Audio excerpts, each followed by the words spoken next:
त्याग, तपस्या और सेवा के 100 साल।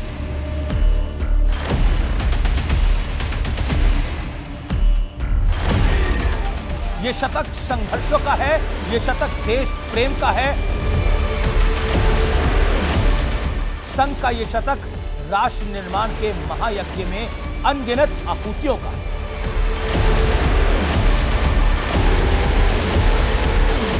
नमस्कार व्यूअर्स, मैं हूं अमीश देवगन। सत्य और तथ्य में आज बात होगी संघ के सफर की। राष्ट्रीय स्वयंसेवक संघ यानी आरएसएस की कहानी 1925 में विजयदशमी के दिन नागपुर में तब शुरू होती है जब डॉक्टर केशव बल्लीराम हेगडेवार ने स्वयंसेवकों के एक छोटे से समूह के साथ इसकी नींव रखी। आरएसएस की स्थापना का मकसद एक ऐसा संगठन बनाना था जो भारतीय समाज को एकजुट करके उसके सांस्कृतिक मूल्यों की रक्षा कर सके। और बीते 100 साल में संघ ने यह साबित किया है कि स्वयं से पहले राष्ट्र है, राष्ट्र धर्म को रखा जाता है। हालांकि संघ को स्थापना के बाद से ही कई अग्नि परीक्षाओं का सामना करना पड़ा। संघ पर 100 साल में कई बार बैन लगाया गया, लेकिन आरएसएस को ना कोई झुका पाया और ना ही कोई संघ के कदमों को रोक पाया। संघ पर महात्मा गांधी की हत्या में शामिल होने का आरोप लगा, लेकिन साबित कोई कुछ नहीं कर पाया। संघ पर देश में सांप्रदायिकता का जहर खोलने का आरोप लगा, लेकिन संघ ने हमेशा राष्ट्र की बात करी और नेशन फर्स्ट, इंडिया फर्स्ट रखा, भारत फर्स्ट रखा। इस एजेंडे पर भी पानी फेर दिया गया और अब तो संघ प्रमुख मोहन भागवत ने साफ साफ कह दिया है कि इस्लाम भारत में है और हमेशा रहेगा। यानी वक्त वक्त पर आरएसएस राष्ट्रीय स्वयंसेवक संघ को आरोपों और साजिशों का सामना करना पड़ा, लेकिन हर बार स्वयंसेवक आगे बढ़ते रहे। खुद प्रधानमंत्री मोदी ने भी इस बात का जिक्र किया। उन्होंने कहा कि हमने देश को हमेशा देव माना है और देह को दीप समझकर चलाना सीखा है।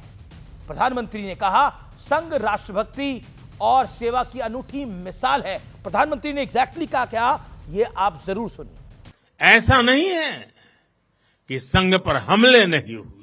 कैसे आजादी के बाद भी संघ को कुचलने का प्रयास हुआ, मुख्य धारा में आने देने का और उसे न आने से रोकने का अनगिनत षड्यंत्र हुए। परम पूज्य गुरु जी को उन्हें जेल तक भेज दिया गया। बुधवार को प्रधानमंत्री नरेंद्र मोदी ने संघ की 100 साल की यात्रा को समर्पित एक डाक टिकट 100 रुपए का सिक्का जारी किया, क्योंकि याद कीजिए देश के किसी भी कोने में बाढ़ आ जाए तो कौन सबसे पहले वहां दिखाई देता है?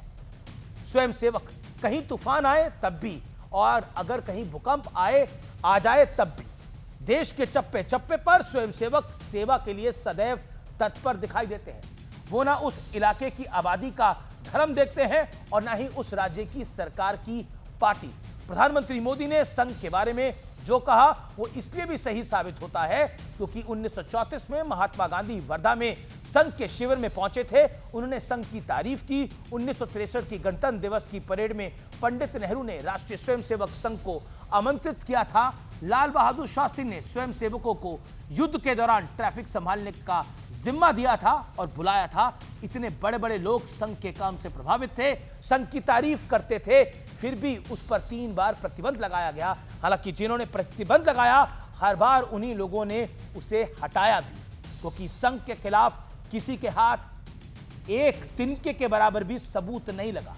पहली बार सरदार पटेल ने 1948 में प्रतिबंध लगाया। 18 महीने बाद 1949 में सरदार वल्लभ भाई पटेल ने इस बैन को हटाया। 1975 में इंदिरा गांधी ने बैन लगाया और 1977 में इंदिरा गांधी ने इस बैन को हटाया। 1992 में संघ पर फिर प्रतिबंध लगाया गया, लेकिन 4 जून 1993 को इस प्रतिबंध को हटाना पड़ा। कांग्रेस की सरकार ने लगाया, कांग्रेस की सरकार ने हटाया। यानी संघ हर बार तपा और हर बार पहले से ज्यादा खड़ा होकर निकल के आया और राष्ट्र निर्माण में लग गया। निस्वार्थ भाव वाली ऐसी राष्ट्रभक्ति की मिसाल दुनिया में कोई दूसरी नहीं है, क्योंकि संघ राष्ट्र को सर्वोपरि मानता है। और इस देश में हमने कोई ऐसा संगठन नहीं देखा जो बिना अपने आप को आगे रखे सब कुछ करने की मादा रखे।